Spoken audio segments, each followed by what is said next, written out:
I think I am on cloud nine. उम्मीद थी भी और नहीं भी, इनफैक्ट फिल्म ही ऐसी है। जब मैंने कहानी सुनी थी, मुझे याद है I was sitting right here and Vinod ji came and narrated the story. ये उनको भी याद है, क्योंकि वो कह रहे थे कि तुम मेरी ऑडियंस थी उस दिन, क्योंकि मैं खुद डरा हुआ था जब मैंने कहानी लिखी थी और मैं थोड़े से I was a little puzzled. The first thing he said is that I saw your reaction and I said this one is going to be at least, मैं बनाऊंगा, अच्छे से ही बनाऊंगा इसको, because when he was narrating मैं हंस हंस के पागल हो गई थी। और जब कहानी सुनकर जब यू नो एक इंस्टेंट रिएक्शन आता है एक्टर का और डायरेक्टर का या किसी ऑडियंस का, तो ऑटोमेटिकली कहीं ना कहीं वो एक एनर्जी होती है कहानी में, एंड फिर हमारी रिस्पॉन्सिबिलिटी बन जाती है as actors to deliver on screen. But ये उम्मीद थी भी और नहीं भी, frankly speaking. I am on cloud nine.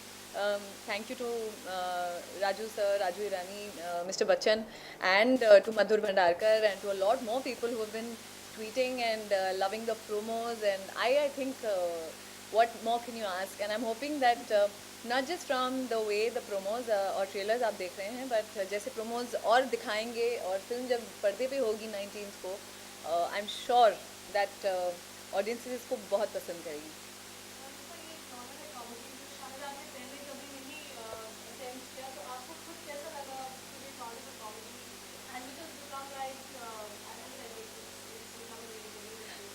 I'm yes, I am quite taken aback with the rage.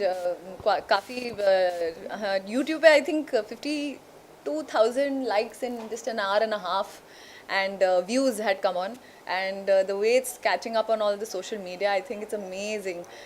उम्मीद ये तो नहीं थी, और अब मैं उम्मीद ये करूँगी that लोग जाके इसको ज़रूर देखेंगे।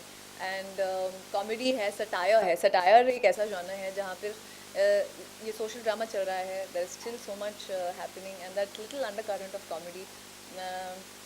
सटायर में मज़ा यही आता है that it's all subtle and you really enjoyed. मेरे लिए बहुत ही एक ऐसा एक्सपीरियंस था, एक ऐसा अनुभव था जो मैंने शायद पहले नहीं किया है।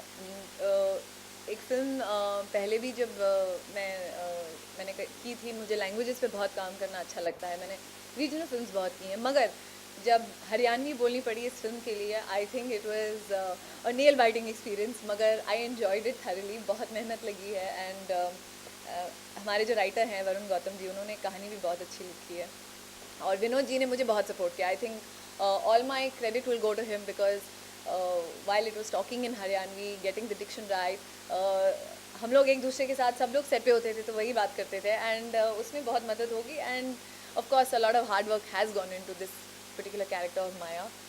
माया एक ऐसा किरदार है जो एक बहुत ही स्ट्रॉन्ग वुमन है, जो गांव एक छोटे से शहर में है, प्रधान की बीवी है, और बिकॉज वो एक ऐसे समाज में रहती है जहाँ पर she can not take a rebellious step, but still एक भारतीय नारी है, बहुत ही एक पावरफुल लेडी है, और कहीं ना कहीं वो एक बंधी हुई है अपने एक सोशल नॉर्म में। तो I think she plays, she's got that little shade, so there was so much to do in the film. I thoroughly enjoyed myself. मैं रिफ्लेक्शन इतना ही कहूँगी कि वो जितनी स्ट्रॉन्ग है वो तो मैं हूँ, मगर मैं शायद इतना जो हालात को कोई सकम करके जो अगर कोई रह सकता है और रहना चाहता है, तो ये ऐसा किरदार है जो शायद मैंने कभी, आई डोंट थिंक मैं कभी ऐसा कर सकती हूँ। और मगर एक एक्टर के लिए जब एक ऐसी कहानी आती है, एक ऐसा किरदार आता है जो वो खुद नहीं है, तो वो दर्शाने में, वो ज़िंदगी जीने में उसे बहुत सीखने मिलता है। And I think that's what I enjoy doing this character. So not me, बिल्कुल मैं नहीं हूँ। जैसे मैं, आप देखते हो वही टिपिकली क्लैड इन गांव की एक लड़की है, उसका रहने का एक तरीका है, वो मैं बिल्कुल नहीं हूँ इनफैक्ट।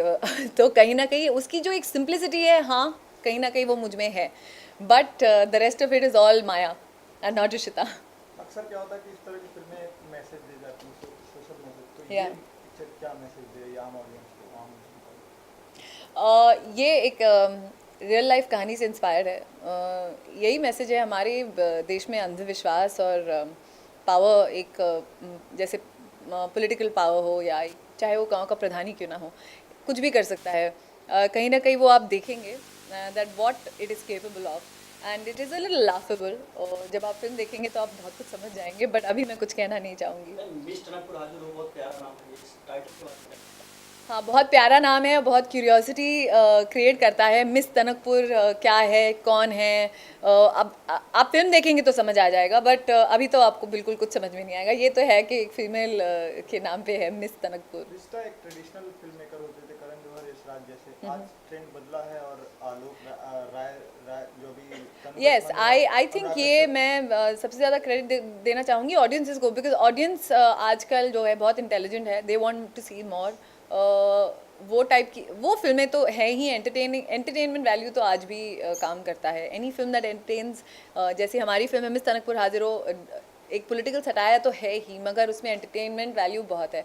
और फिल्मों की ये एक अच्छी बात होती है कि आप जब कुछ ऐसा कुछ कहना भी चाहते हैं जो सीरियस मुद्दा है, अगर आप उसे हंस खेल के एक सटायर के माध्यम से उसे आप दर्शा सकते हैं, तो I think it works like magic. जो बॉलीवुड का ट्रेंड बदला, उससे आप क्या कहना चाहेंगे? मैं खुश हूँ ट्रेंड बदला है, because it was I think due and होना ही था। बहुत समय से ऑडियंसेस, मैं हमेशा क्रेडिट देती हूँ ऑडियंस को। जो हम फिल्म नहीं बनाते हैं, हम एक्टिंग करते हैं, डायरेक्टर्स डायरेक्ट करते हैं, लेकिन अल्टीमेटली जो ऑडियंस देखना चाहती है, वही ऑडियंस के लिए ही फिल्में बनती है। वो सराहते हैं फिल्म को, और I think thanks to the audience that they want to see such films. Thank you, thank you. वो